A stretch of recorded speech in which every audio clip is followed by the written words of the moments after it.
So we are off to Emmaüs today. We've decided to take a little bit of an outing, and the whole gang's coming with us. Sara, you know, of course. Pavlina, some of you might know from Lalonde. I know we introduced her last week. And this is our wonderful guest, Ella, who is here for NaNoWriMo, joining us for a couple of weeks. And it's been a really good time so far. One more week to go, right? One more to go. Yeah, awesome. So here we go, off to Emmaüs.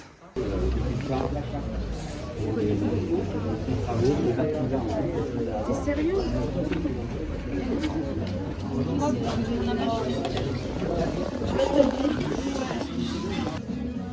Our friend Curtis Ryan Woodside pointed out that no matter where you go, there's always a little bit of Egypt. And it's so true. Look at this one. For the School of Love. Pavlina, with the best eye, has discovered that there's even more. These are fabulous at €3 a piece. I don't know if I can resist. Well, once again, Emmaüs has, been magical for us. We found a table that we think we like very much, and I think will go extremely well in balsa. I think it's going to fill the corner there just so. It's got really lovely legs, and I think because we've had writers in the last little while, we felt we need a table to put, as a desk in those rooms. So I think this one actually fits the bill quite nicely. And it does extend out as well, just in case we need another extendable table. But it's quite Always beautiful handy. and very reasonably priced. So yeah, we're gonna get it. Cool. So Ella, is this the first Emmaüs experience? Yes. And what are you finding? Is it, a little overwhelming? It is a little bit, but it's fun to dig around and find treasures. Exactly. Okay, so we are stuck here in the Emmaüs, having a look at this unbelievably beautiful piece. The wood is really lovely, and the carvings are great, and it's really enormous, and it's an amazing price. I mean, honestly, an amazing price. But do we need it, and where would we put it? This is the question. This is the debate we're having, right? It's always the debate. Yes, we see beautiful pieces, and then it's the question of where would it go? Yeah. I think we would honestly have to sell one of the sofa sets and put this where the sofa is now in the great room, because as Pavlina rightly pointed out, the top of it actually complements the style of the fireplace. Yeah, it does actually. And even some of the details in it are similar to the fireplace details. It could actually go on the wall beside the fireplace, where my painting is now by the Billetterie. Yeah, but then we wouldn't have The Billetterie. we wouldn't have the billetterie, and we would have less exhibition space. That's the other problem as well, right? We're taking up True. exposition space on the wall with this. I mean, it's a happy problem to have, but it's it's just difficult when there's such amazing things available. Any thoughts? I No? don't. Not helping because I'm just like, oh, this is so beautiful. Yeah. But I don't think it's coming home with us today. It's so hard to say no to such a beautiful piece. It really is. That's the problem.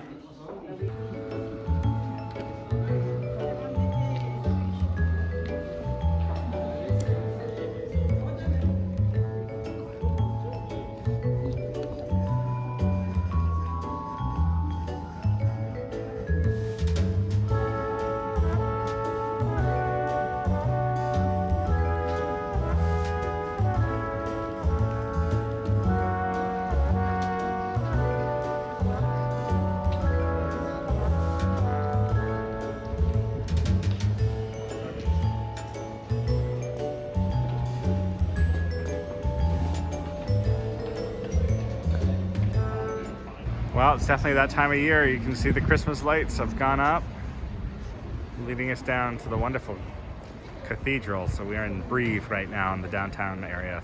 Absolutely beautiful. This must be amazing when they're lit.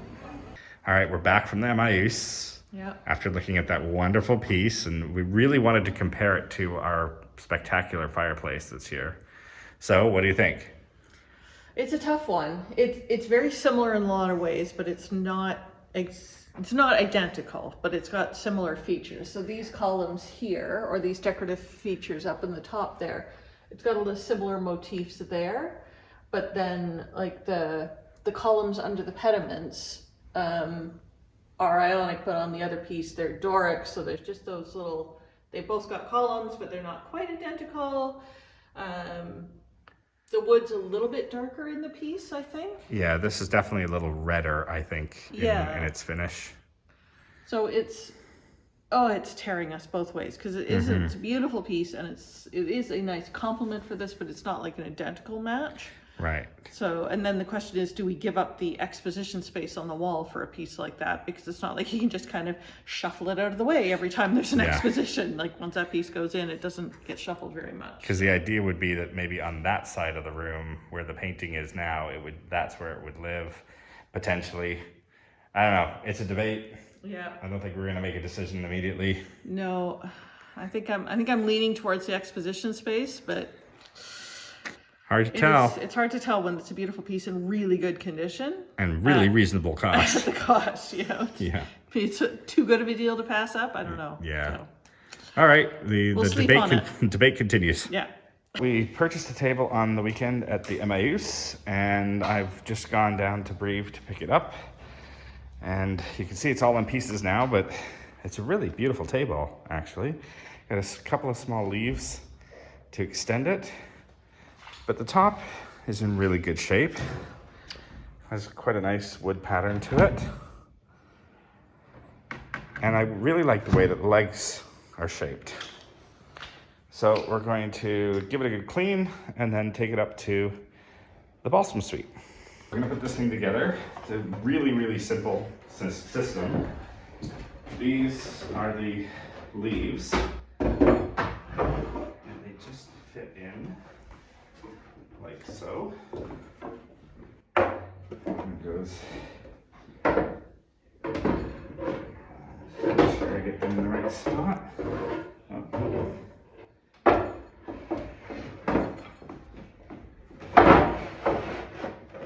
Like that. And then the top.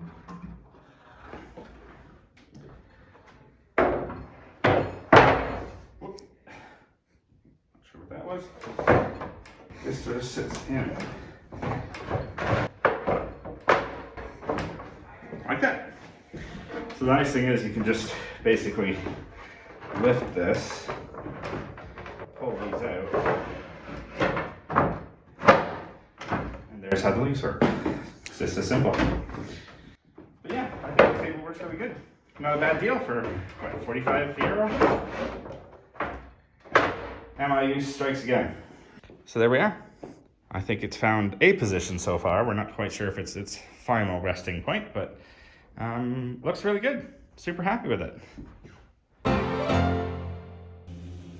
We're playing a fun game of Instagram versus reality as we push furniture out of the way and rearrange pieces and bring other pieces back in so that we can set up a little fireside scene and give everyone the writer vibe that is actually happening here. But you've got to capture it for Instagram. That's a rule, as I understand these things.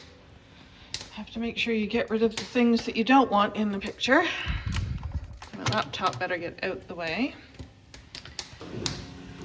Definitely want the same lighting on both sides. So we've got the lamp on the right side, so I better bring a bright lamp in from the left side as well so that we're not sort of a dark light space. Okay, got the lamp situation sorted. Fortunately, these match, so even if they get in the shot, that'll be okay, but at least the lighting is similar on both sides. Oh, this whole Instagram reel thing. Have you gotten into this, Pavlina? It's... Yeah, I like it. Yeah. I do, but like... oh my gosh, there's so much work. Yeah. It's the Instagram versus reality, and everything just so, right? But I think reality sometimes is better. Yeah, that's true, yeah. And because we're really gilding the lily with this whole Instagram thing, Pavlina has kindly gone out in the rain, picked some greens, and is putting together something to go beside the fireplace. So thank you for that.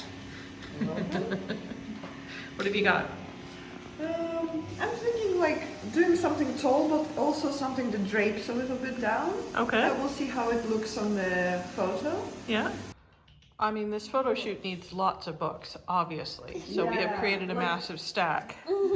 But I think this book is super important to go on top. For no particular reason at all. Plus this needs some doggo. Dexter, you want to jump on your bed for us? You want to get on your bed? Come on, bud. No, are you scared? Is everyone too excited? Come here, bud. Yeah. Come here. Come. Here's my good boy. Come on. I know everyone plans their photo shoots so that they have to run and stir the soup and get the hot plates out of the oven, right? That's how everyone plans their photo shoots, I'm pretty sure. Right, we got all the fuss going and we have achieved Instagram, I think. Are you guys feeling very Instagrammy? Yes.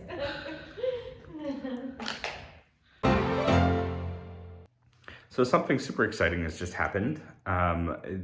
In the video I think we released last week, we're talking about my drawing. I mentioned that I used Karst Paper, which I'm a huge fan of. Absolutely love their product. And they saw the video and very, very, very kindly sent me a package with a few things. So I'm gonna open it up and see what we got. There it is, the good people at Karst sent me a box. I'll just open this up and see what we got inside. It's very, very kind of them. Oh, wow. Oh, very exciting. Pocket journal, A6, very nice. Perfect. I think these might be their woodless pencils. Oh, it's a very nice box. There you go. Art is something that makes you breathe with a different kind of happiness. Ooh, I like that. Who's that attributed to? Any Alders? Oh, how exciting. Look at that. So these are artist pencils in a wonderful range of colors, and they don't have any wood in them, so they're just pencils minus the wood. That's really exciting. I'm definitely gonna have to try those out and see what I can create with those.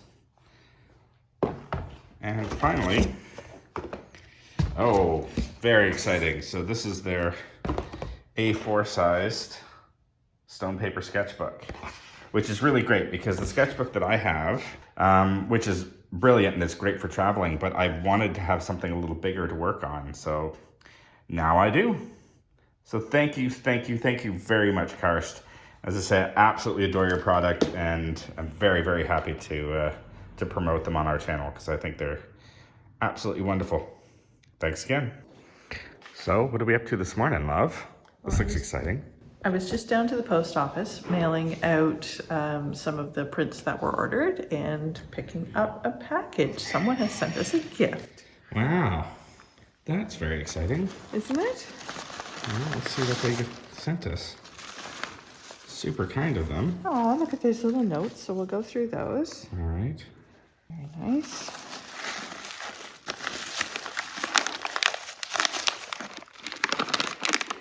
Ooh, sea salt and butterscotch, Trader Joe's.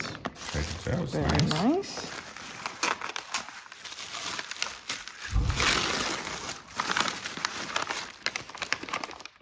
Watermelon jerky. I've never tried that before. That's a new one. That looks pretty. Look at that box. Very nice.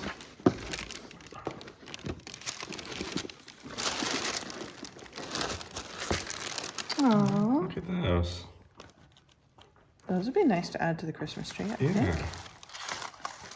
Yeah, like little rose ornaments. Yeah, Made from paper? paper, yeah. Oh, cool. Well, thank Okay, you so pretty. much. Thank you very much. Thanks, Penny. Clearly, you have been picking up some skills at Lalonde. Was this a thing you did before Lalonde? Sometimes. Sometimes? Okay, all right. It's a hobby. It's a hobby. I'd say it's more than a hobby. Look how gorgeous that is. You braved the very typical November weather. What about the kind of Look Christmas thing? This is our first hint of Christmas in the chateau. Thank you for that. Isn't that beautiful? You've got a good eye, I must say. Thank you. Look at this, work in progress. Yeah, still needs some color. Yeah, and you're just sort of working with some flowers that we picked up earlier in the week and sort of milking the last out of them. And then some things that you've actually gone out and gathered, right? Because I recognize the little berries. I recognize the rose hips. Is that rose hips? Okay. There are wild rose around here. And then I don't know, I looked up last year what these were called, these little pink ones, because they're bright orange on the inside and I just think they're so beautiful. And I looked up last year what they were called and I forget now. Oh, you can see the hint of the orange down there. Yeah. Awesome. Well, thank you for doing this. You're welcome. I see you've adopted our bucket system too. They're quite good, eh? Yeah, they're very handy. Yeah. Awesome. Oh, and the cute little...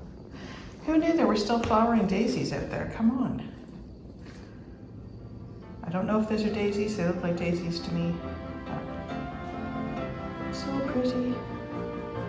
Thanks again.